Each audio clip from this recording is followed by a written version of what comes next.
समझ आती, ठीक है, okay okay okay okay, Upadhyay साहब आपकी बात पहुंच गई, लगभग पहुंच गई। आप उस व्यक्ति की पता लगा लीजिए। अच्छा ठीक है, उपाध्याय साहब आपकी बात पहुंच गई, सुनिए ना, सुनिए, ये तर्क मुझे, आशुतोष जी, मुझे विपक्ष के तर्क नहीं समझ आते। आधे कान खुले रखते हैं, अरे भाई रुक जाइए उपाध्याय साहब, अभी आप अश्वनी जी को कह रहे थे कि वो व्याकुल हैं। मुझे लगता है कि अब मुख्यमंत्री ने ये कार्रवाई कर दी, उन्होंने कहा कि ना अपना ना पराया, मैं सीधे कार्रवाई करूंगा सही और गलत के आधार पर। मुझे लग रहा है कि अब विपक्ष व्याकुल हो रहा है। अरे रुकिए भाई आशुतोष जी, विपक्ष क्यों नहीं जाती होगा भाई, बताती हूँ ना, सुनेंगे तब ना उपाध्याय साहब, सुनेंगे तब ना। आशुतोष जी के विपक्ष आधे कान क्यों खुले रखता है, मुझे समझ नहीं आता। अच्छा, जो मुझको अच्छा लगे मैं वही बात करूंगा। अरे उपाध्याय साहब ऐसे नहीं, अब प्लीज रुकिए, उपाध्याय साहब रुकिए, अब रुकिए उपाध्याय जी, अब रुकना होगा उपाध्याय साहब प्लीज, डोंट, अरे प्लीज उपाध्याय साहब, डिबेट का टाइम आपके लिए भी कीमती है, आप मुझे मौका देंगे तब आपको दोबारा मौका मिलेगा, प्लीज प्लीज कोऑपरेट कीजिए। आशुतोष जी, एक बात नहीं समझ आती, विपक्ष आधे कान क्यों खुले रखता है? अब अगर बात की जाए, देखिए जब शुरुआती दौर में हमने ऑपरेशन सिंदूर को लेकर जिक्र किया, खूब सवाल उठे, बयानबाजी का दौर शुरू हुआ, लेकिन वही चंक उठाते हैं जो विपक्ष को लगता है सूटेबल है।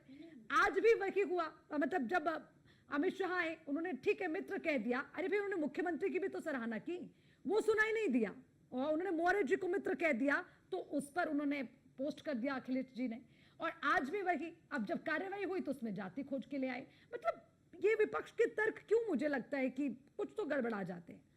सियासत है। अब आप देखिए, मैं तो उपाध्याय जी से पूछूंगा कि आप कहां से लाते हैं इस तरीके के तर्क।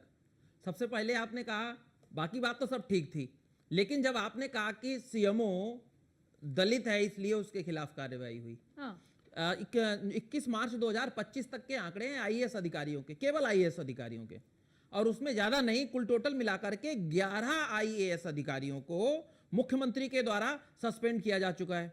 अब इसमें एक नाम है आईएएस अभिषेक प्रकाश का, जो यूपी इन्वेस्ट के सीईओ थे, ठीक है, घनश्याम सिंह, उनके नाम के आगे ध्यान से समझिएगा, घनश्याम सिंह लिखा हुआ था, ये लखीमपुर खीरी में इनका मामला हुआ और ये सस्पेंड हुए। उसके बाद में जुलाई 2024 में देवी शरण उपाध्याय जो है सस्पेंड हुए। ये प्रयागराज में राजस्व परिषद का मामला था इनका, और 35 भूखंडों में अनियमितता पाई गई तो इनको सीएम साहब ने सस्पेंड कर दिया। 31 मार्च 2022 को सोनभद्र के डीएम थे टीके बाबू, इन्हें मुख्यमंत्री ने सस्पेंड किया। डीएम औरैया रहे सुनील वर्मा, इन्हें निलंबित किया डीएम ने, इनके खिलाफ भी गड़बड़ी मिली। देवेंद्र पांडे, नाम देखिएगा, पांडे जुड़ा इनके नाम के आगे, डीएम उन्नाव थे, इनको गड़बड़ी के मामले में सस्पेंड किया गया। अमरनाथ उपाध्याय, इनको सस्पेंड किया गया। जितेंद्र बहादुर सिंह, अब इनके नाम के आगे सिंह लग गया है, ये डीएम गोंडा थे, इनको सस्पेंड किया गया। चकबंदी के आयुक्त थे शारदा सिंह, इनको सस्पेंड किया गया। उसके बाद में प्रभात कुमार थे डीएम फतेहपुर, इनके खिलाफ भी गड़बड़ी के मामले सामने आए और इनको सस्पेंड किया गया। अब आता हूं दो नाम पर बढ़े। अभी यादव जी ने, अजीत जी ने बताया वैभव कृष्ण का नाम लिया था, तो इन्होंने कहा कि वैभव कृष्ण इस समय कहां हैं। जनवरी में यूपी सरकार ने कुंभ मेले को पूरे को संयोजित करने के लिए एक अधिकारी चुना था, और उस अधिकारी का नाम था वैभव कृष्ण। उनको कुंभ का डीआईजी बनाया गया। उससे पहले वो आजमगढ़ के डीआईजी रहे, और अब इस समय मुझे लग रहा है, अगर उपाध्याय जी बनारस के को बिलोंग करते हैं, इन्होंने बनारस का जिक्र किया था, मुझे नहीं पता आप किस शहर के रहने वाले हैं, लेकिन अगर बनारस के हैं तो मुझे लग रहा है कि वैभव कृष्ण का परिचय आपको अच्छी तरीके से पता होगा, क्योंकि वो इस समय बनारस के रेंज के डीआईजी हैं। और वैभव कृष्ण के साथ ही एक नाम और भी था, अजय पाल शर्मा का। अजय पाल शर्मा भी मुख्यमंत्री के बहुत चहेते अधिकारियों के रूप में जाने जाते थे। उन दोनों लोगों को 2020 की शुरुआत में 31 दिसंबर 2019 को प्रेस कॉन्फ्रेंस की थी वैभव कृष्ण ने, और वो प्रेस कॉन्फ्रेंस किस मामले में थी सबको पता है, उनका निजी मामला था। लेकिन जब उनका निजी मामला सामने आया तो उन्होंने 5 अधिकारियों के नाम लिए। वैभव कृष्ण की गलती केवल और केवल यही थी कि उन्होंने सेवा में रहते हुए प्रेस कॉन्फ्रेंस की और सरकार के ऊपर सवाल उठाने का प्रयास किया था। जो सीएमओ हरिदत्त नेमी हैं, वो क्या है, कानपुर की क्या घटना है, कैसी घटना है, उनकी गलती है या नहीं है, वो एक जांच का विषय है। लेकिन आप जिम्मेदार पद पर बैठे हो, आपको जिलाधिकारी ने अगर कोई आदेश दिया, जिलाधिकारी ने अगर आपसे कहा कि आपके यहां छापा हमने मारा है और 31 या 30 कर्मचारी अनुपस्थित पाए गए, शुरुआत तो वहीं से हुई थी, उनके खिलाफ कार्रवाई करो। तो आप डीएम से ये कहते हो आपने लिखित में आदेश नहीं दिया। मुख्यमंत्री अगर अखिलेश यादव जी होते और प्रदेश में कहीं निकलते जाकर के, तो क्या वो लिखित में कागज लेके जाते? अरे भाई, आपका सीनियर अधिकारी है, उसने कहा कि आपके यहां अनुपस्थित मिले हैं लोग, आप उनके खिलाफ कार्रवाई करो। आपने क्या किया? आपने पलटकर जवाब दिया। आप खेले, मैं फिर वही चीज कह रहा हूं, मैं कटघरे में खड़ा कर रहा हूं भाजपा के उन 3 विधायकों को। आप कौन होते हैं सर्टिफिकेट देने वाले कि डीएम गलत है या सीएमओ गलत है? आप अपनी सरकार को लग के ऊपर जो है आरोप लगा रहे थे, आप अपनी सरकार को कटघरे में खड़ा कर रहे थे। सीएमओ ने क्या किया?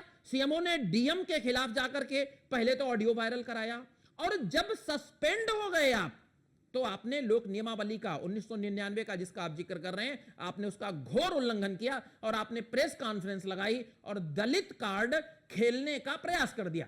मुझे तो यह लग रहा है कि सियासत के पूरे मामले को देखते देखते वहां का सीएमओ तो खुद ही नेता बनने लगा है, वो नेताओं जैसी बात करने लगा है। उसने कहा कि मेरे लिए उन्होंने जाति सूचक शब्द इस्तेमाल किए। सस्पेंशन से पहले आपने क्यों नहीं बताया? आपने अपने विभाग को क्यों नहीं बताया? क्यों नहीं बताया भाई? उसने कहा कि इन्होंने मेरे थप्पड़ मारा। आज उसने प्रेस कॉन्फ्रेंस में कहा कि डीएम ने मेरे थप्पड़ मारा। जब आप निलंबित हो गए तब आपको याद आ रहा है? कब की घटना हुई? आपने बताया क्या किसी को? उन्होंने कहा कि हमने डीएम साहब के अगेंस्ट में जाकर के जिस कंपनी के माध्यम से सामान वितरित किया जा रहा था उसको लेकर के लिखा।